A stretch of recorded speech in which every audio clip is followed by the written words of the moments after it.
Senhora deputada, muito boa tarde. Boa tarde igualmente a todos os senhores deputados, bem como senhoras e senhores telespectadores da TVL, bem como senhoras e senhores ouvintes da Rádio Digital Alesc. Também cumprimento a todas as senhoras e senhores que fazem presente nesta reunião.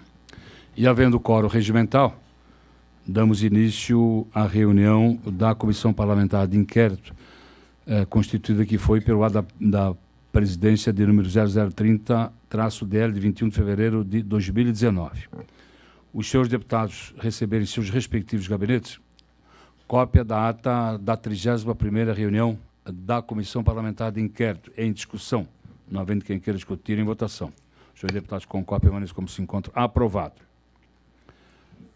Conforme acordado e atendendo solicitação dos senhores deputados, vamos hoje para a discussão e votação do relatório final apresentado pelo eminente relator da matéria, deputado Bruno Souza, que está aqui.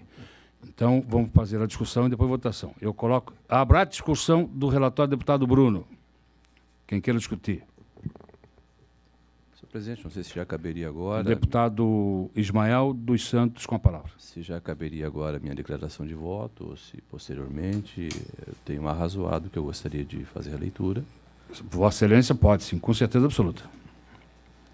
É durante a discussão que se faz a leitura do voto, ou voto divergente, ou voto visto. Mas no caso é voto divergente, se Vossa Excelência tem. Se já é o momento apropriado, vamos lá, senhor presidente. Vossa Excelência, então, já considera para... Vossa Excelência, então, tem voto divergente a apresentar, é isso? É uma declaração de voto com uma tênue divergência. Tá bom, ok. Mas questão de deputado leitura, eu posso fazer um questionamento ao relator? Só questionamento que já vem há algum tempo. No relatório consta indicar indiciamento. E nas entrevistas posteriores a todas as reuniões, sempre foi dito a palavra indiciamento. Gostaria de só frisar a questão do indicar indiciamento no regimento interno. A que foi pautado? De que forma foi pautado isso? Entender que... O deputado Fernando... Só para entender, não. Porque eu preciso... Não é o do que forma se foi pautado ou não. O que é que consta no relatório? Deputado Bruno, perfeito, qual é a expressão que usa no relatório? A mesma que o nosso artigo 155 diz, né? Nós indicamos indiciados. Perfeito. Indica indiciado. A interpretação regimental é que a CPI pode fazer essa indicação de indiciamento. Ok. Deputado Ismael, Vossa Excelência, com a palavra.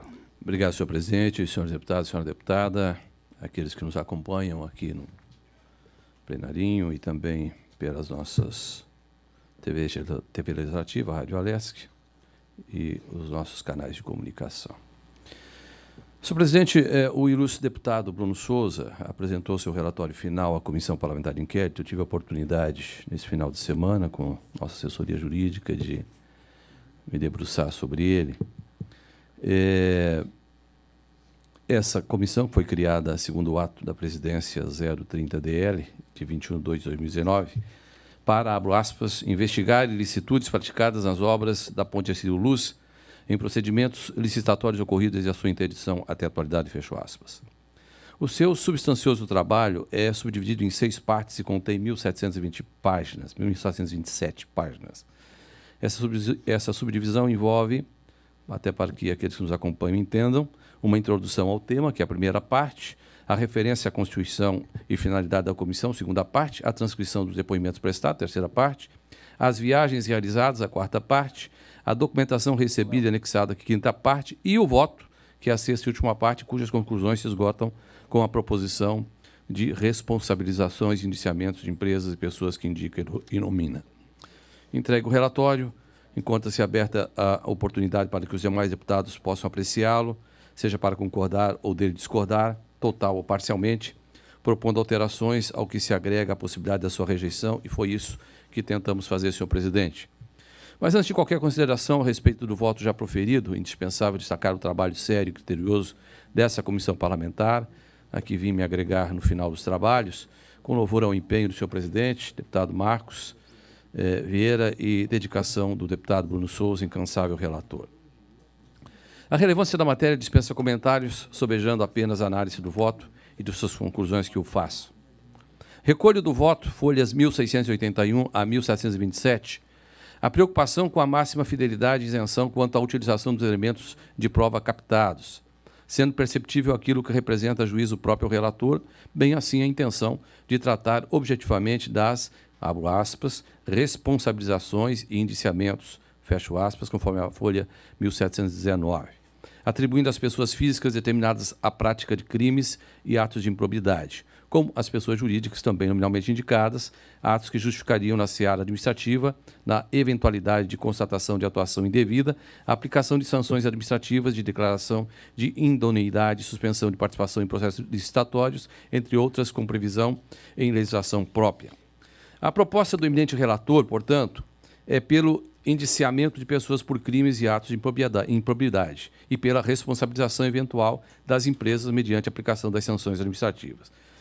Da pretensão ao indiciamento, o eminente relator, em seu voto, propõe indiciamento de 18 pessoas, atribuindo-lhes a prática de crimes e atos de improbidade administrativa. Dentre esses indicados, ao indiciamento temos servidores públicos, o DR, sócios de empresas ou do consórcio prestador de serviços, diretores do Badesc e até a pessoa convidada a prestar colaboração, como é o caso do ex-governador Raimundo Colombo, que não se submeteu a qualquer compromisso legal, comparecendo a convite e esclarecendo tudo quanto lhe foi perguntado na maior boa-fé, inclusive acompanhei essa oitiva.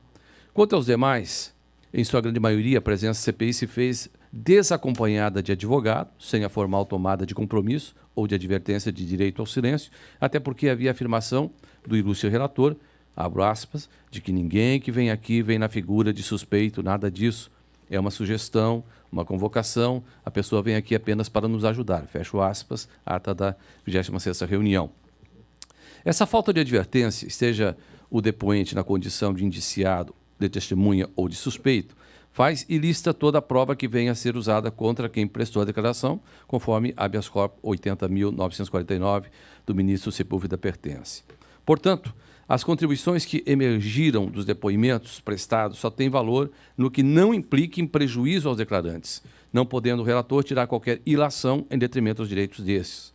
Não fosse suficiente para afastar qualquer possibilidade de indiciamento pautado no próprio testemunho, seria de considerar que não cabe à CPI indiciar quem quer que seja, senão, quando muito, tendo os elementos necessários, o que foge ao mero juízo de suspeita, sugerir às autoridades competentes, no caso ao Ministério Público ou à Polícia Judiciária, que faça esse exame quanto à existência de prova que o justifique.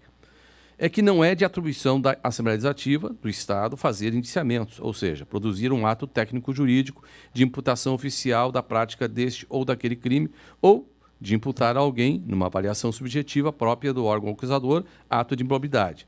O termo indiciado, que vem do direito penal, significa indivíduo sobre quem, no processo de formação de culpa, recaem indícios de criminalidade.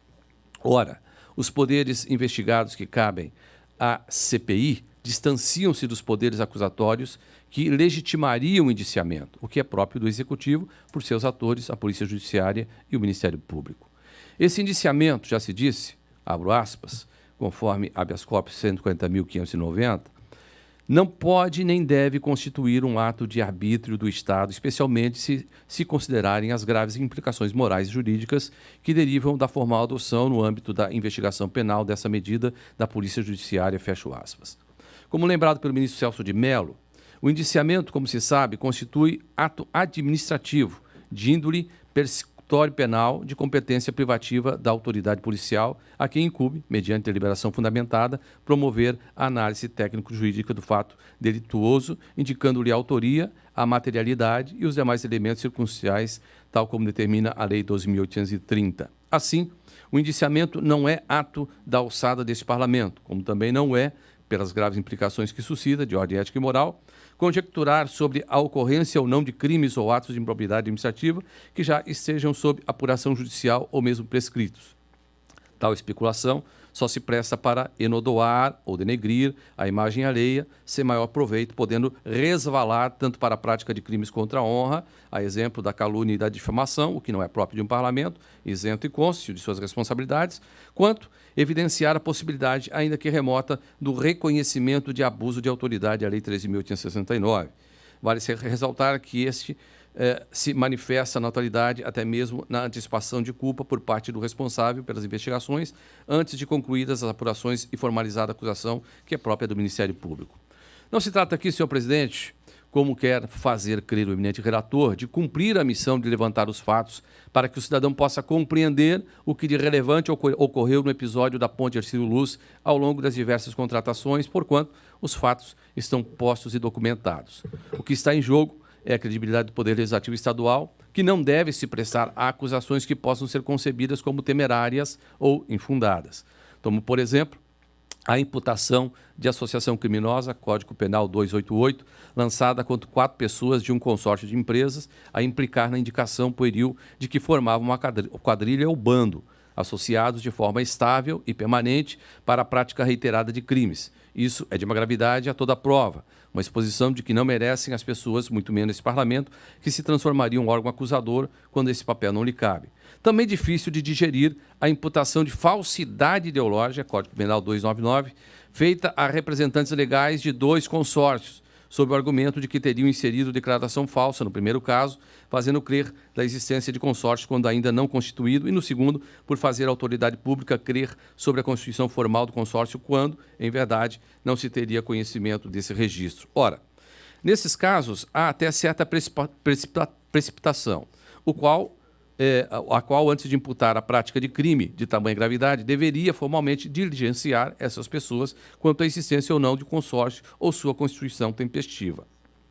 A imputação de falso testemunho, Código Penal 342, também não se justifica quando se trata de autodefesa, hipótese em que o agente mente, se é que mentiu, para defender-se, porquanto a ninguém é imposto declarar a verdade se vier a assumir com a declaração o risco de ser incriminado. A prevaricação apontada como corrente, Código Penal 319, igualmente não se sustenta, pois para sua tipificação se teria que indicar em que se constituiria o interesse ou sentimento pessoal que estaria a animar o agente.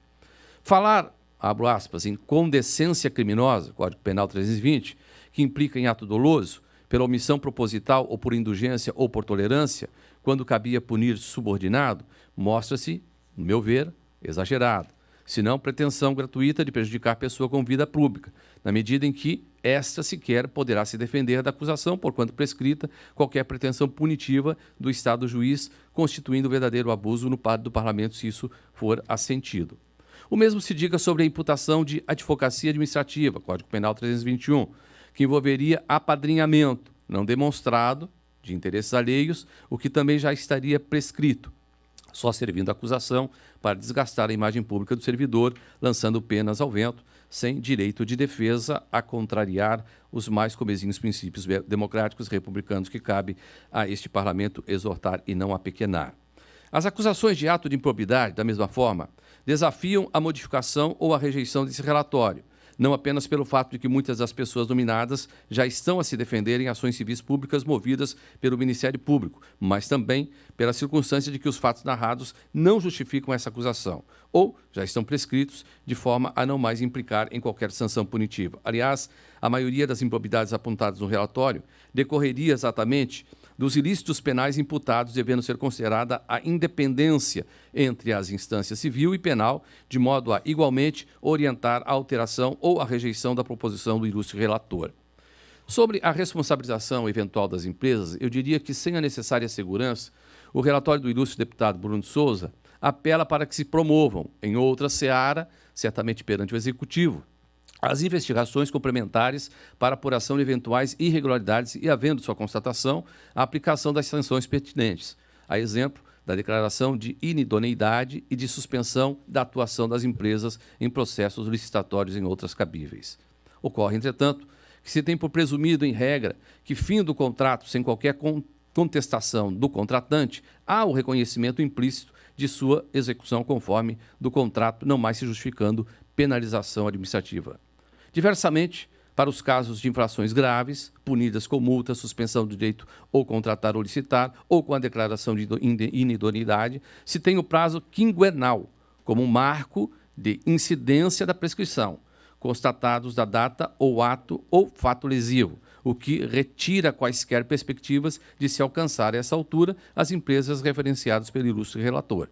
Portanto, senhor presidente, qualquer comando parlamentar nessa direção não alcançaria resultado prático algum, servindo, por outro lado, para desgastar a imagem da eficiência e efetividade que deve transparecer de toda a CPI, cujo objetivo é proporcionar um contributo à boa administração pública. Assim, não há como tirar conclusões que não sejam factíveis ou possíveis de se realizar concretamente, para que a CPI possa se mostrar honesta aos propósitos que justificaram a sua constituição, centrados na investigação de ilicitudes eventualmente praticadas nas obras da ponte Hercílio Luz.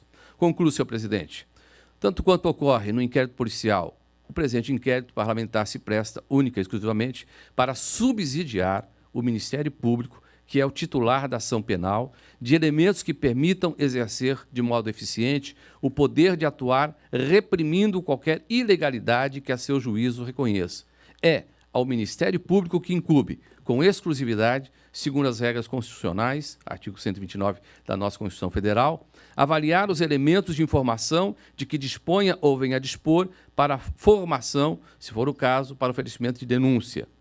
Assim, tal qual o inquérito policial, o presente inquérito parlamentar, abro aspas, qualifica-se como procedimento administrativo destinado a subsidiar a atuação persecutória do Ministério Público, que é o verdadeiro destinatário das diligências executadas pela Polícia Judiciária, conforme STF, ministro Celso de Mello. Portanto, também por esses fundamentos, o indiciamento não é atitude que caiba a esta Casa Legislativa, principalmente para evitar que se produza danos desnecessários à honra alheia ou se incida em violação da lei de abuso de autoridade, ao antecipar a atribuição de culpa sem que formalizada uma acusação.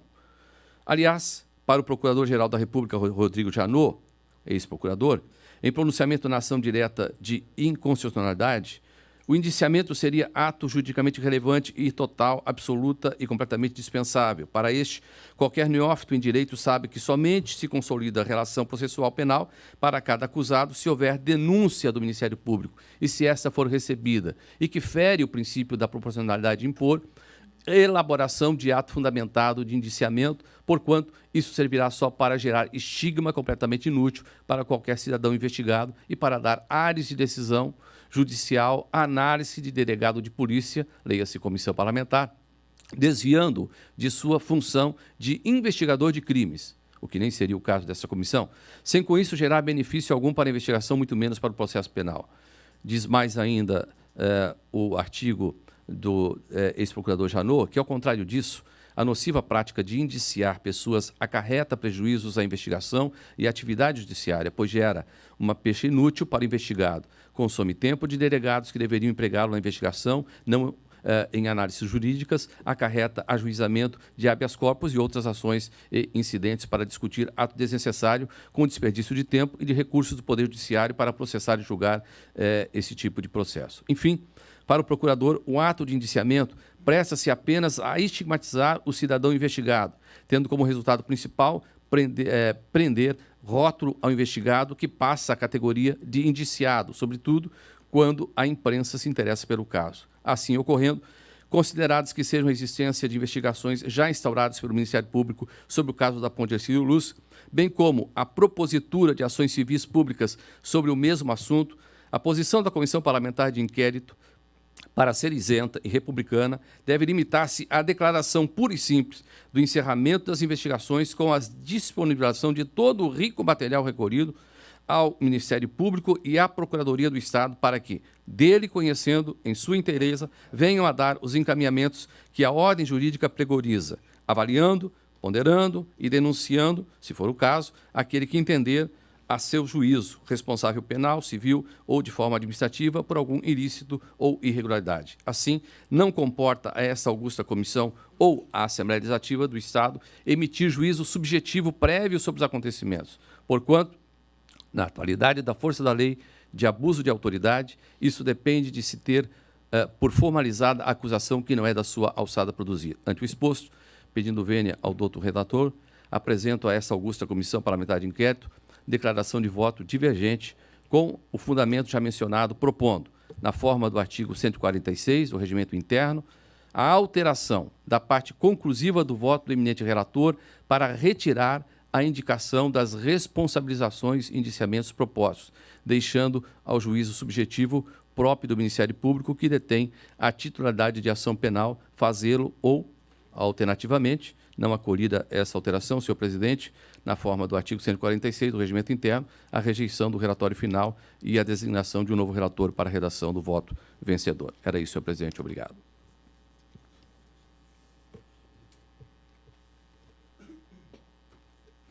Senhores deputados, antes de dar continuidade à discussão, eu me sinto na obrigação, na condição de presidente desta comissão, de voltar à questão de ordem levantada pelo deputado Fernando Crelin.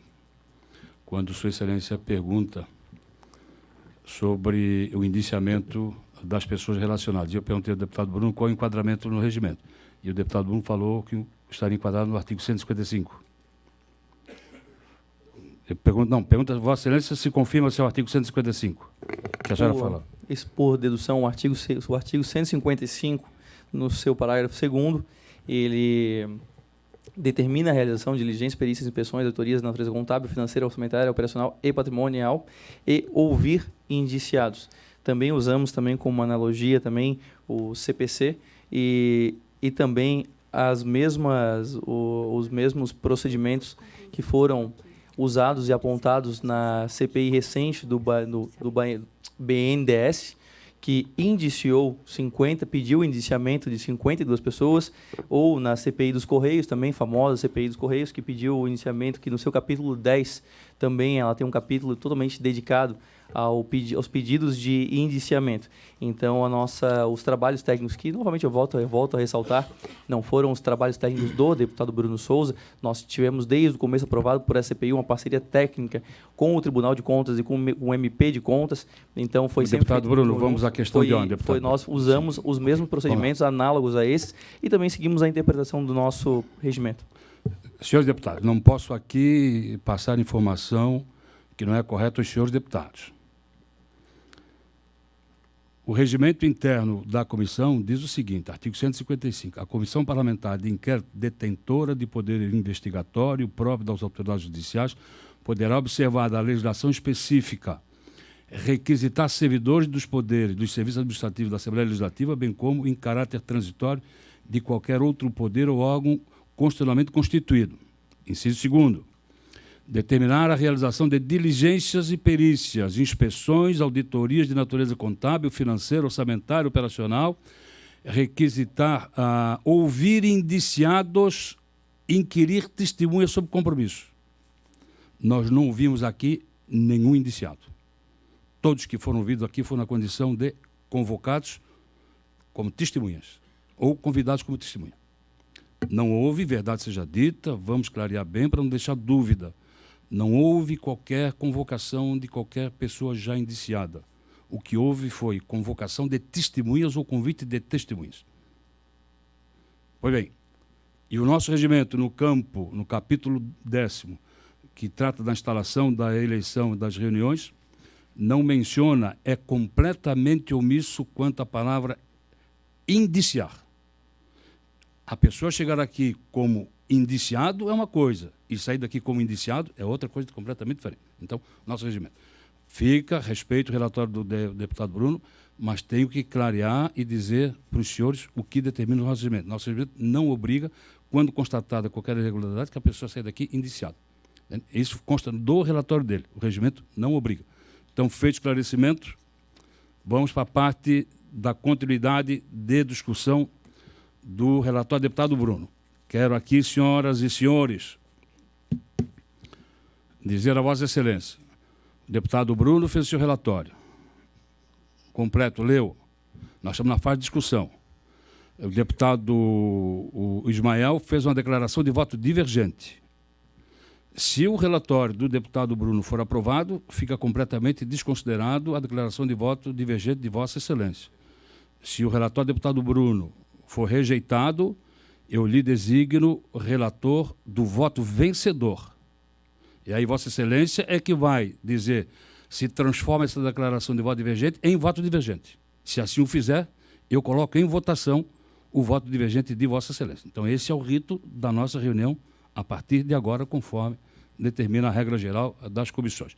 Mas continua em discussão o relatório. Quero aqui primeiro fazer o registro da presença do deputado Ivan Nats e deputado Laércio Schuster. Sejam bem-vindos, mas vou me permitir dizer também que Vossas Excelências não terão direito à palavra nesta reunião.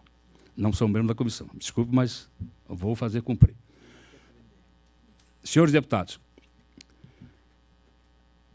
continua em discussão o relatório e voto do deputado Bruno.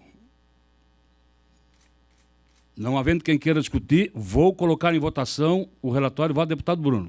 Vossa Excelência quer usar a palavra? Pode, com certeza. Apenas para... Vamos dar toda a transparência a todo o processo. Continuar dando. Esclarecimento, eu, logicamente, discordo do voto divergente e entendo também, o deputado, essa segunda reunião que o deputado está presente, talvez alguns fatos ali são 8 meses de trabalho, então, logicamente, em algum momento não pode ter passado algo despercebido de uma leitura de uma semana para cá. Então, natural que nós discordemos. Novamente, eu quero ressaltar que esse trabalho foi feito junto com a chancela e o rigor técnico de 2 órgãos fiscalizatórios. Todos os procedimentos foram estudados. Nós buscamos subsídios na Operação Lava Jato para cada uma das perguntas, para muitas das perguntas que nós fizemos. Buscamos subsídios em CPIs análogas também. A CPI do BNDES, que eu citei há pouco, que inclusive no final pede o indiciamento de 52 pessoas. A CPI dos Correios, famosa CPI dos Correios, que ao final tem um capítulo dedicado só aos pedidos de indiciamento. E essa casa, na falta de algum artigo, na falta de alguma omissão do regimento, usa por analogia os procedimentos estabelecidos no nosso Congresso Nacional. Foi isso também que nós fizemos. Fizemos um trabalho muito técnico ali. Na minha opinião, e aí é a minha opinião e também da nossa comissão, nosso grupo, não haveria por que fazer um trabalho, uma CPI, sem ao final entregar as conclusões. É isso que foi feito em todas as CPIs que nós buscáramos recentes e que há uma entrega de um relatório, isso está presente. Foi isso que nós fizemos, entregamos uma conclusão. Senão não teria muito fundamento nós realizarmos esse trabalho e no final não entregar uma conclusão para a sociedade. E é isso que nós fizemos dentro do nosso escopo, sempre seguindo todo o que o regimento preconiza, o que era omisso, buscávamos por analogia também nos procedimentos estabelecidos pelo Congresso Nacional. Então nós estamos muito tranquilos em relação ao que nós fizemos, em relação aos pedidos as sugestões que nós fazemos aqui. E o indiciamento é apenas a primeira etapa em um processo civil, em uma investigação. Quem vai fazer a acusação lá na frente vai ser o Ministério Público. Isso não cabe a gente. O Ministério Público pode fazer uma interpretação divergente. E assim acontece diuturnamente. Pessoas são indiciadas porque é aberta uma investigação e a própria conhecimento jurídico estabelecido se estabelece que indúbio pro societar. Então, ou seja, se estabelece que, em dúvida, se deve investigar. E aí é uma pessoa e quando nós iniciamos, nós falamos isso, que vale a pena investigar. Quem decide depois se haverá ou não acusação é o Ministério Público. Há muito, na minha opinião, talvez uma má interpretação por parte de algumas pessoas do que significaria o indiciamento. No nosso trabalho foi apenas um artigo técnico utilizado de acordo com o procedimento estabelecidos e consolidados em anos e anos de CPIs em Congresso Nacional, enfim, analogia. Mas, senhores deputados, volto a dizer, o regimento interno não convocou ninguém na condição de indiciado, simplesmente convocou na condição de testemunha. Testemunhas que se ofereceram, testemunhas que vieram e foram liberados dos seus compromissos, testemunhas que foram compromissados. Então, agora cabe ao relator fazer o relatório que entender da melhor forma possível. Mas, senhor deputado, não havendo mais deputado Fernando Krelin. Senhor presidente, ainda sobre esse tema, indiciamento, O deputado Bruno acabou de falar que foi talvez um substantivo técnico utilizado para colocar no relatório final. Mas, para o relator, o que significa indiciamento?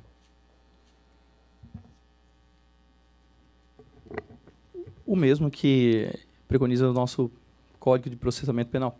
É exatamente isso. É o início de uma investigação, né, que é algo que merece ser investigado. Não, aí já na fase judicial. Aí na fase judicial. É diferente, deputado Bruno. Por isso que nós fazemos o pedido de indiciamento. O que, na verdade, até está sendo até mais prudente do que a maior parte das CPIs. Se os senhores forem levantar relatórios de outras CPIs, as CPIs elas pedem o indiciamento. Nós aqui nós indicamos o indiciamento. Senhores deputados, vou ler uma parte final do relatório do deputado Bruno Souza para não deixar qualquer tipo de dúvida. Consta na página 1718 do relatório. Na parte inferior da página. Diz assim: ressarcimento ao erário, imputações de débito. E fala em reais. Uma vez demonstrada a ocorrência de algumas possibilidades mais visíveis de imputação de débito, sem prejuízo de outras que vierem a ser imputadas, a partir de maiores investigações, apresenta-se o quadro abaixo com imputações mais relevantes, vislumbradas pelo Grupo de Trabalho Comissão Parlamentar de Inquérito. Inicialmente, com relação ao consórcio tal. Então, ele vem com tudo. Então, essa é a parte final do relatório e diz assim: entendo que mesmo diante de delito ou irregularidade que posteriormente se verifique prescrita diante do judiciário, é direito do cidadão saber que pode ter ocorrido em contexto relevante. Entender de maneira diversa poderia conduzir a um raciocínio movido por interesses inconfessáveis de ocultamento, o que se choca com o espírito da CPI. Quando os representantes do povo excepcionalmente assumem a função de conduzir o inquérito sobre questões não atingidas pelas instituições. E aí vem todos o rol de pessoas com o enquadramento, entre aspas, nos possíveis crimes. Então, essa é o que está aqui. Então, o relatório não diz, aliás, desculpe, o regimento não convocou ninguém na forma de indiciado. Perfeito? Só na forma de convocado testemunha. Então, essa que a gente tem que tratar. Peço aqui respeito, porque conduzimos até agora de uma forma normal, tranquila, e assim tem que ser. Cada deputado vai ter a sua consciência. Satisfeito, deputado Fernando? Ok. Ok. Então, senhoras e senhores, vou terminar a discussão. Não havendo mais quem queira discutir, vou terminar. O deputado Jacelau quer discutir, então, com a palavra. Com certeza. Rapidamente, já direcionar meu voto também favorável, porque eu não quero aqui, lá na frente, esses indiciamentos que foram construídos na CPI deem alguma coisa e olhar para trás que, na oportunidade que eu tive de votar favorável, pode ser dado uma interpretação de que eu estava aqui saboneteando alguma situação em defesa de alguém. Eu acho que todo mundo, se tem qualquer tipo de dúvida, tem que ser investigado. Eu prezo por isso. Tem dúvida, investiga. Então, o relatório do Bruno Souza é muito coerente. Eu não deleguei o meu gabinete a ler tudo isso aí. Eu participei aqui eu acho que eu faltei um dia e foi por uma justa causa. Participei aqui, nós construímos diante daquilo que nós podemos ver aqui. Confiei no trabalho técnico que foi disponibilizado para a CPI. E eu não me sentia... eu não acho que seria o certo chegar no final da CPI e eu fazer uma nova CPI em uma semana dentro do meu gabinete. O que nós analisamos é se tinha coerência o que foi relatado e as indicações aí de indiciamentos do relator. É isso que eu estou fazendo. Então, nós achamos que tem coerência e vou aqui votar para que eles possam sim ser investigados. Então, isso que eu penso que nós deveríamos fazer, e não cada um pegar tudo que foi feito em 8 meses de trabalho, fazer e ver, e vocês dentro do gabinete definir se o cara é ou não é culpado ou não. Acho que nós temos que mandar para o Ministério Público e eles sim fazerem as devidas investigações. Senhores deputados, não havendo mais quem queira discutir, ainda deputado tem uma Fernando discussão. Creile, com a palavra. Vamos esgotar todos os... Vossa Excelência pode fazer Senhor todo o presidente, questionamento. venho pensando muito nesse voto, sem influência, sem interferência, com a minha consciência muito tranquila. Quando a gente fala de indiciar, subentende-se que um possível suspeito, se torna, aí a gente pode imputar alguém a prática de um crime, de algo ilícito. Ele deixa de ser suspeito, ele se torna aí um indiciado, alguém que tenha feito uma prática de algo ilícito. Uma acusação. Ele se torna réu. Ele se torna réu, ele está sendo acusado. Ele não é mais suspeito e sim acusado, né? Nós estamos acusando disso. Então, o meu entendimento. E antes mesmo, senhor presidente, de lá na frente eu me arrepender de não ter votado favorável e acusar alguém, eu me arrependerei muito mais de ter punido alguém que não tenha culpa. Isso a minha consciência ficará muito tranquila de não punir ninguém que tenha culpa. Hoje, na popularidade, no voto popular, talvez se sairmos, eu sou da cidade de Joinville.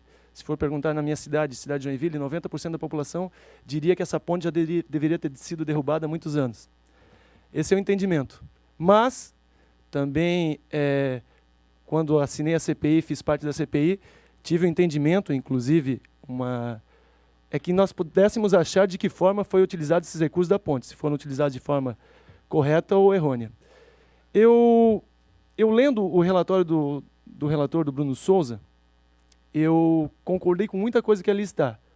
Um desgaste tremendo para fazer um relatório disso, equipe técnica competente, comprometida. Mas tem algo que me preocupa um pouco, senhor presidente. É ter feito 120 dias de trabalho, chegar e corrermos o risco de uma nulidade. Pelo simples fato de termos interpretado o regimento da casa de uma forma talvez errônea. No meu entendimento, CPI de Correio, CPI do BNDES, talvez não usaram esse mesmo regimento que é do Estado de Santa Catarina. E nesse regimento, diz que nós podemos ouvir indiciados, que não foi o caso, e nós podemos inquirir testemunhas, que foi o caso. A gente não ouviu indiciados aqui na casa. E o risco de ter feito todo esse trabalho e chegar lá na frente foi nulo. Corremos esse risco. Não, então, eu faço uma... Eu só faço... Vossa Excelência, posso terminar, senhor presidente? Sim, pois não. Eu faço uma sugestão, e aí não sei se pode-se entender isso com talvez um voto vistas, mas concordaria com 99% do relatório do Bruno Souza, mas para não corrermos riscos futuros e acusarmos pessoas que talvez estão sendo desgastadas, seus familiares, todos aí, porque o maior indiciamento nós já fizemos, que é o indiciamento popular. Perante a população, todo mundo que está indiciado ali é culpado, sem ter direito à defesa. Se tiver um ali, 2, 3, que não tenham culpa nenhuma, nós estamos sendo coniventes com uma acusação que talvez futuramente ele possa reverter. Faria uma sugestão, pode-se entender como um voto vistas também, senhor presidente, de seguirmos o relatório do deputado Bruno Souza apenas com uma alteração, uma simples alteração. Como o deputado Bruno Souza muito bem frisou, ele apenas usou o substantivo de uma forma técnica. Talvez foi apenas uma frase. Que nós possamos fazer a alteração de indicar indiciados, que essa é a nossa dúvida, para remeter ao Ministério Público. Nós queremos que o Ministério Público faça a averiguação. Queremos, sim, que se tiver culpados, pessoas que usaram de má fé ou cometeram atos ilícitos, sejam punidos. Mas nós não podemos ser coniventes com algo que entendemos que pode não estar correto. Deputado Fernando, é louvável o trabalho feito até agora. E, na verdade, não foram 120 dias, foram 240 dias, porque houve prorrogação. Tanto faz o voto do deputado Bruno aprovado ou não, ou se for aprovado ou não a declaração de voto transformado em voto discordante, diz o regimento interno desta casa o seguinte, artigo 163, ao término dos trabalhos, A comissão apresentará relatório circunstanciado contendo a sinopse de todo o processo, com suas conclusões, que será publicado no Diário Oficial da Assembleia Legislativa e encaminhado à mesa diretora para as providências de sua salda ou do plenário. Então, a mesa diretora dará todo o encaminhamento para que as autoridades competentes possam tomar as devidas providências, principalmente o Ministério Público, que eu entendo que seja pertinente. Então, essa é a situação. Com certeza absoluta, nada disso ficará fora, será jogado fora. Está aqui no artigo 163 do nosso regimento. Deputado Ismael, para reforçar, senhor presidente, o que o deputado Fernando colocou é exatamente a minha proposição. Não, deputado Ismael, essa discussão é para depois, por gentileza. Nós estamos agora na fase final de discussão do relatório do deputado Bruno.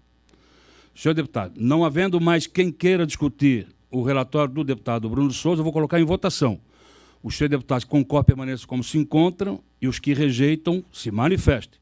Em votação. Mas eu preciso entender se o senhor acatou o meu pedido como se fosse um voto vistas ou não. Sim, acato, mas tem precedência depois o relatório do deputado. Perfeito. Sim. Mas o senhor acatou, porque isso vai definir o meu voto. Tá, okay. O regimento prevê de que a votação dos votos vistos ou declaração de voto dar-se-á pela ordem de leitura ou pela ordem de requerimento. Perfeito? Senhores deputados, os deputados concordam com o relatório do deputado Bruno permaneçam como se encontram. Os contrários se manifestem. Está rejeitado o relatório do deputado Bruno. No meio, o deputado Ismael dos Santos, relator do voto vencedor. Devolvo ao deputado Ismael, se Vossa Excelência declarar essa declaração de voto em voto vencedor, Vossa Excelência pode fazer direto no microfone. Devolve ao deputado Ismael. Senhor presidente... Vossa Excelência tem, se quiser, o mesmo voto, conforme está ali, e Vossa Excelência, ao final, requer, eu li ali que Vossa Excelência requer, né, a Vossa Excelência torna público, declara, ao invés de declaração de voto, Vossa Excelência transforma em voto divergente. Perfeitamente, senhor presidente. Essa foi a proposição, declaração de voto divergente, né? Sugeri ao relator para que, da parte conclusiva do voto, retirasse a indicação das responsabilizações de indiciamento proposto, que não foi acatado. Então, diante disso, não acolhida essa alteração, na forma do artigo 146 do regimento interno, a rejeição do relatório final e a designação de um novo relator para a redação do voto vencedor. É a nossa proposição. O que foi feito, Vossa Excelência foi designado. Então, Vossa Excelência transforma a declaração de voto divergente em voto divergente. É isso? Em discussão, o relatório do voto divergente do deputado Ismael dos Santos. Não havendo quem queira discutir, em votação. Os senhores deputados concordam com o voto divergente do deputado Ismael, permaneçam como se encontram. Os contrários se manifestem. Aprovado. Deixa eu entender, talvez não esteja interpretando e entendendo. O senhor ainda vai colocar a minha... Não. Pela ordem do regimento, o voto vista de Vossa Excelência, se for aprovado o voto do deputado Ismael, fica prejudicado. Para Vossa Excelência ter direito de ter discutido o seu voto visto, tem que ser rejeitado o deputado Ismael. Perfeito. Então, ok. Vou repetir. Em votação, o relatório e voto do deputado Ismael dos Santos. Os senhores deputados que concordam com o deputado Ismael permanecem como se encontram. Os contrários se manifestem. Está rejeitado o voto do deputado Ismael dos Santos. No meio outro, relator da matéria, deputado Fernando Klein. Vossa Excelência terá 24 horas até amanhã para redigir o voto vencedor. Que não tem como fazer verbal. Amanhã nós temos sessão ainda, é o último dia. O horário 17 horas. Não tem, amanhã começa às 15 horas. Amanhã só tem o orçamento e o PPA. Tem comissões. Senhor deputado, fica marcado a reunião final da CPI para amanhã às 17 horas neste mesmo local. Muito obrigado e uma boa noite para todos.